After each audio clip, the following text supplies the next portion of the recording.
नमस्कार। आज दुनिया में यदि कोई इंसान सबसे ज़्यादा फिक्रमंद रहता है तो दो चीज़ों से रहता है, मैं कैसे कमाई करूं और कैसे अपने स्वास्थ्य का ध्यान रखूं। और बाकी की चीज़ें हम आमतौर पर भूलते जा रहे हैं, लेकिन दो चीज़ों के पीछे हमारा विशेष ध्यान है, स्वास्थ्य एवं पैसा।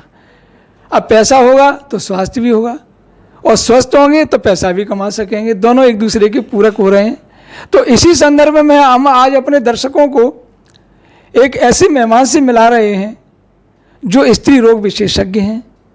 उनका शुभ नाम है डॉक्टर शालिनी मिश्रा। जी हाँ, आज हमारे साथ डॉक्टर शालिनी मिश्रा जी मौजूद हैं।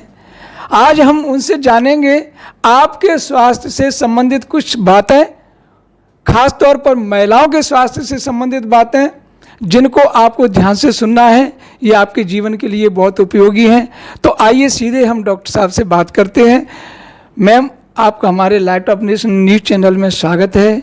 मैं सबसे पहले आपका नाम अपने दर्शकों के लिए जानना चाहता हूं। उसके बाद मेरा सबसे पहला क्वेश्चन यही रहेगा कि आमतौर पर शहरी महिलाएं आज जागरूक हैं, लेकिन ग्रामीण क्षेत्रों में रहने वाली महिलाएं आज भी बहुत सी बातों से अनभिज्ञ हैं। तो अमूमन तौर पर एक आम तौर पर उनमें कौन सी ऐसी बीमारी है जो ज़्यादातर ऐसे गृहिणियों में पाई जाती है, जिनसे वो डॉक्टरी इलाज लेने से पहले प्राथमिक रूप से क्या इलाज ले सकती हैं? नमस्कार, मैं डॉक्टर शालिनी मिश्रा हूँ, स्त्री एवं प्रसूति रोग विशेषज्ञ और निसंतानता एवं बांझपन में भी मैं प्रैक्टिस करती हूँ।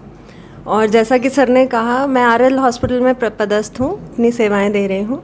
और जैसा सर ने पूछा कि कौन सी ऐसी बीमारियां हैं जिनसे जो ग्रामीण महिलाएं हैं वो रूबरू होती हैं यूजुअली, एक्चुअली उनमें बहुत ज़्यादा हेजिटेशन होता है। वो अपनी बीमारियां बहुत ज़्यादा खुलकर नहीं बता पाती हैं, काफ़ी समय तक तो वो अवॉइड करती हैं, किसी से बताना ही नहीं, शेयर करना उचित नहीं समझती हैं, बहुत ज़्यादा हेजिटेट होती हैं वो बताने में। तो जो कॉमन प्रॉब्लम्स होती हैं, एक तो यही है कि वो जो कॉमन पीआईडी की प्रॉब्लम्स बहुत ज़्यादा होती हैं, सफ़ेद पानी की समस्या बहुत ज़्यादा है, ग्रामीण महिलाओं में बहुत ज़्यादा प्रॉब्लम देखी जाती है। माहवारी की अनियमितताओं से संबंधित परेशानियां देखी जाती हैं। यंग एज ग्रुप में अनीमिया बहुत ज़्यादा प्रेवलेंट होता है। और वृद्ध महिलाओं में मैंने देखा है कि जैसे उनकी बच्चेदानी जब बाहर आ जाती है तो काफ़ी 10-12 साल तक उनकी बच्चेदानी बाहर रहती है, बट वो इतनी हिम्मत नहीं कर पाती कि वो किसी सदस्य को बता पाएँ कि उनका जो जेनेटल प्रोलैप्स हो रहा है। तो इस तरह जो ये हेजिटेशन की प्रॉब्लम सबसे ज़्यादा है। तो जब तक हम खुलकर नहीं बोलेंगे अपनी समस्याएं नहीं, जैसे आपने कहा सफ़ेद पानी की समस्या, तो ये विशेष शुरुआत हो जाती है, इससे कैसे बच सकती है? सफ़ेद पानी की समस्या सिर्फ एक वो समस्या है, जैसे हम समय पर अगर मंजन ना करें, अगर हम अपने कान की सफाई ना करें, हर छिद्र सफाई मांगता है। तो जो ग्रामीण महिलाएं हैं, मैंने फिर कहा कि वो इतनी ज़्यादा हेजिटेट होती हैं कि वो माहवारी पर कभी खुलकर बात नहीं करती हैं। उनके बगल में किराना स्टोर होगा जहाँ पर सैनिटरी पैड्स मिल रहे होंगे, लेकिन वो इतनी हिम्मत नहीं करती ना तो खुद जा पाएँ और ना ही अपने पति से बोल पाती हैं। तो यूजुअली घर के जो कपड़े हैं उनका इस्तेमाल करती हैं, प्रोलॉन्ग टाइम तक उसी पैड को यूज़ करती हैं जो घर का कपड़ा है। तो अनहाइजीनिक कंडीशन से सफ़ेद पानी होती है। अगर हम उसे टाइमली हाइजीन मेंटेन करके रखें मासिक धर्म में, तो हमें कभी प्रॉब्लम नहीं होगी। मैम, तो ये ज़्यादातर जैसे महिलाएं डॉक्टर तक आने से पहले कुछ हद तक कैसे अपना थोड़ा बचाव करें? बचाव के लिए मैंने कहा, सफ़ेद पानी एक ऐसी समस्या है जो डॉक्टर कभी ठीक नहीं करते हैं। जैसे मैंने कहा कि अगर मुंह में छाले हो जाए, मुंह से बदबू आए, तो कोई भी डेंटिस्ट बत्तीसी नहीं उखाड़ता, जीभ नहीं निकालता। कैसे ही सफ़ेद पानी कोई बीमारी नहीं है, आप इसे स्वयं ठीक कर सकते हैं। आपको 4 से 5 किलो पानी नियमित पीना है, ताकि नॉर्मल जो आप जितनी बार वॉशरूम के लिए जाएंगे, आपकी जो वाइट डिस्चार्ज है अपने आप वॉश आउट होता जाएगा। दूसरा, आप पैड्स का इस्तेमाल करेंगे, 6 से 7 घंटे में उन्हें बदलेंगे, रेगुलर चेंज करेंगे, तो आपको कभी सफ़ेद पानी की प्रॉब्लम आएगी ही नहीं। मैम, एक बात और जानना चाह रहा हूँ, कई बार महिलाओं को मैंने देखा है कुछ उनके आँखों के नीचे काले धब्बे से आने के मुख्य कारण क्या रहते हैं? न्यूट्रिशन सबसे ज़्यादा। तो अपने सुबह उठते से इसके लिए चाय बनाना है, उसके लिए खाना बनाना है, बच्चे का टिफ़िन तैयार करना है, पति को ऑफिस के लिए भेजना है, लेकिन स्वयं के लिए वो मुझे नहीं लगता 24 घंटे में आधा सेकंड भी अपने लिए सोचती होंगी। वो अगर अपना डाइट अच्छे से रखें, हेल्दी फूड लें, समय पे नाश्ता करें। महिलाएं सुबह 6 बजे उठती हैं, 12-1 बजे पहला निवाला अपने मुंह में लेती हैं। तो ये बहुत ज़्यादा, एक तो न्यूट्रिशन की प्रॉब्लम है, दूसरा वही बहुत ज़्यादा टेंशन तनाव में रहती हैं, किसी से खुलकर बात नहीं कर पाती हैं। अच्छा मैम, अब मैं थोड़ा सा ऐसी महिलाओं के लिए बात कर रहा हूँ जो अमूमन तौर पर प्रेग्नेंट हैं या प्रेगनेंटी से गुजरने जा रही हैं, तो ऐसी महिलाओं को सबसे पहले क्या क्या उनके परिवर्तन आते हैं शरीर में, दूसरा उनको किन चीज़ों से घबराना नहीं चाहिए और किस तरह का उनको आहार या पौष्टिक आहार किस तरह का होना चाहिए? देखिए, गवर्नमेंट ऑफ इंडिया गर्भवती महिलाओं के लिए बहुत काम कर रही हैं, बहुत ज़्यादा काम कर रही हैं।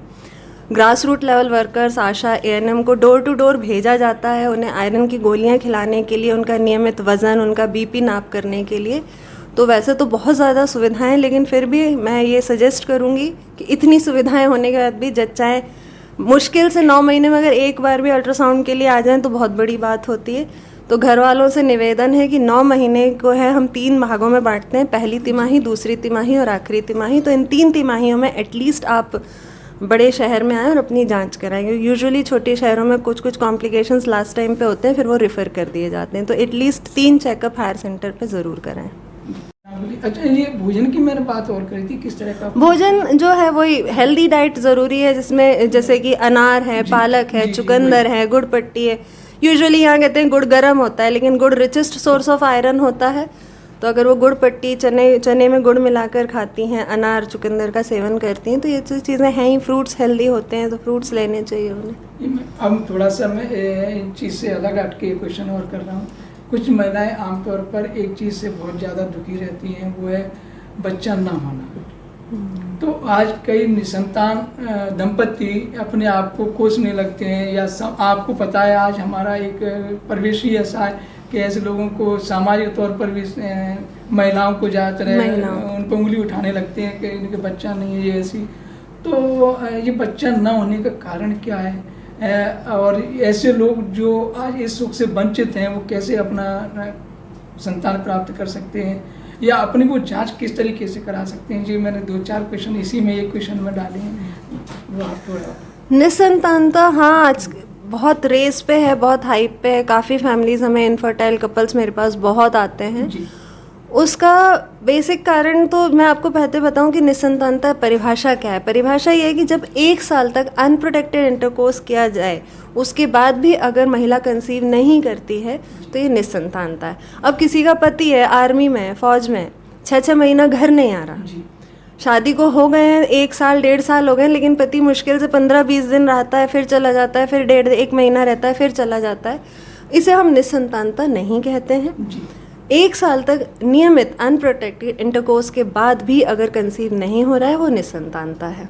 इसके लिए हमें क्या करना है? इसके लिए हमें कुछ भी नहीं करना है। ये आजकल हम इतनी एडवांस टेक्नोलॉजी में जी रहे हैं, टेस्ट ट्यूब बेबी सेंटर्स बहुत सारे प्रेवलेंट हैं, सब जगह हो रहे हैं।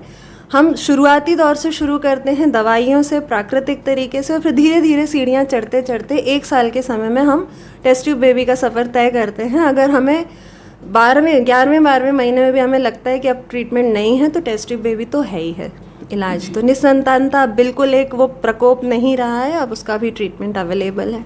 अब मैं यहीं पर थोड़ी सी एक बात और करूँगा मैं, कि कई बार क्या होता है कि पुरुष अपने आप को अपनी मर्दानी के तौर पर जैसे कमी कुछ होती है उसमें, तो वो अपने आप को टेस्ट नहीं कराना चाह रहा। महिलाओं में दोष मत दिया जाता है कि हम तो स्वस्थ हैं शरीर से, लेकिन महिलाओं में ही कमी है कि वो बच्चा पैदा नहीं कर सकती। तो इस बात का पता कैसे चलेगा कि पुरुष में कमी है या महिला में कमी है? प्रश्न बहुत अच्छा और उत्तर बहुत फ़नी है, क्योंकि मेरे पास ऐसे पेशेंट्स आते हैं तो मैं उन्हें यही जवाब देती हूँ कि हम कुंती नहीं हैं। हम कोई भी मंत्र जाप करके अर्जुन और भीम पैदा नहीं, कर्ण अर्जुन भीम पैदा नहीं कर सकते हैं। हमें एक पार्टनर की ज़रूरत है, बिना पार्टनर के बच्चा होना बिल्कुल असंभव है। तो जितनी महिला ज़रूरी है उतना ही ज़रूरी पुरुष है। 50-50% का दोनों की भागीदारी रहती है, तो बहुत सस्ती है। जैसे हमारे छोटे शहरों में तो 400-500 में सीमेन एनालिसिस हो जाता है। महिला की जांच बहुत बड़ी, क्योंकि महिला में 3 फैक्टर्स देखे जाते हैं, उसकी बच्चादानी, उसके ट्यूब और उसके अंडे। ये जांच बड़ी जांच है और टाइम कंज्यूमिंग है। इससे अच्छा पुरुष की एक छोटी सी जांच जो 5 मिनट में आ जाती है। वो तो आप जैसा कि देख रहे हैं, हमें जागरूक होने की आवश्यकता है। दोष हम किसी पर नहीं लगाएंगे जब तक किसी निष्कर्ष पर नहीं पहुंचेंगे। तो इसी के साथ इसी के साथ मैं थोड़ा सा मैं अब कुछ अलग से एक थोड़ा मेडिकल विषय से अलग हटके बात कर रहा हूँ। आज कुछ लड़कियाँ तैयारियाँ कर रही हैं, पढ़ाई कर रही हैं, डॉक्टरी लाइन में आना चाह रही हैं। चूँकि आप एक सर्जन हैं, स्त्री रोग विशेषज्ञ हैं, आप पढ़ाई कर चुके हैं, तो जो कुछ ऐसे मध्यम वर्गीय परिवार की लड़कियां जो तैयारी कर रही हैं, वो कभी कभी अपने ऐसे एजिटेशन में आ जाती हैं कि हमारे पास इतना पैसा नहीं, हम नहीं कर सकते। कितना पैसा, कई लोगों ने भ्रांतियाँ डाल दी हैं कि करोड़ों लाखों और रुपए ऐसे लगते हैं। तो ऐसे बच्चियों को, ऐसी लड़कियों को आप अपनी तरफ से क्या संदेश देंगी और ये क्या बताएंगे उन्हें कैसे तैयारी करनी है? मैं फिर कहूँगी भारत सरकार बहुत अच्छी है। मैं बचपन से सरकारी स्कूल में पढ़ी हूँ, सरकारी कॉलेज में मैंने पढ़ाई की है, सरकारी अस्पताल में मैंने अपनी ट्रेनिंग पूरी की है और मैं भी मध्यम वर्ग से हूँ। तो मैं बिल्कुल ये नहीं कहूँगी, हाँ थोड़ा सा आज एजुकेशन का खर्चा बहुत अलग है जो मेरे टाइम पे था, पर फिर भी आज भी जो मेधावी छात्र हैं उनको छात्रवृत्ति दे रही है सरकार। बहुत 12 लाख से 15 लाख तक की छूट वो उनकी पढ़ाई में दे रही है। तो मैं कहूँगी कि मध्यम वर्गीय लड़कियाँ सिर्फ अपनी प्रतिभा पर ध्यान दें, फोकस्ड रहें। जो अर्जुन की आंख का जो हमें बताया जाता है कि आपका जो फोकस है, अगर आपका फोकस नीट है तो नीट पे फोकस्ड रहिए। लोग जो बोल रहे हैं उन्हें बोलने दीजिए। वंस यू आर सिलेक्टेड, भगवान आपकी खुद मदद करेंगे। कितनी देर तक थोड़ी सी और उनको अपने आप को पढ़ाई दी? पढ़ाई देखिए, ज़रूरी नहीं कि आप 10 से 12 घंटे पढ़ें, ठीक है, आप 4 घंटे 5 घंटे ही पढ़ते हैं लेकिन फोकस्ड तरीके से पढ़ते हैं तो आपकी वो 4 से 5 घंटे की पढ़ाई पर्याप्त है। आपका मैंने देखा है कि जो CBSE का जो कोर्स है, अगर आप उसे पढ़ लेते हैं तो आपको किसी भी कोचिंग की ज़रूरत नहीं है। मुझे पता है छोटे शहरों की लड़कियां कोचिंग नहीं अवेल कर पाती हैं, तो आपको बिल्कुल चिंता करने की ज़रूरत नहीं है। आप अपना CBSE का जो सिलेबस है आप उसे बाय हार्ट मगअप कर लीजिए, आपको सक्सेस 100% मिलेगी। तो ये थी हमारी महिला रोग विशेषज्ञ डॉक्टर शालिनी मिश्रा जी। इन्होंने आपको बखूबी आपको बताया कि खुद अपने बारे में सोचना है, अपने स्वास्थ्य का खुद ध्यान रखना है। उन्होंने बहुत अच्छी बात कही एक कि ज़्यादातर समझदारी की कमी होना ही सबसे बड़ी हमारी बीमारी है। सबसे बड़ी बीमारी तो समझदारी की कमी ही मानूंगा मैं खुद, कि आज हमें जागरूकता होना चाहिए। साथ में जो मैम ने बताया आप उस सिद्धांत पर चलिए, अपने शरीर की स्वास्थ्य की रक्षा करिए। इसी के साथ मैं हरीश शर्मा आपसे विदा लेता हूँ, फिर मुलाकात होगी। जय हिंद।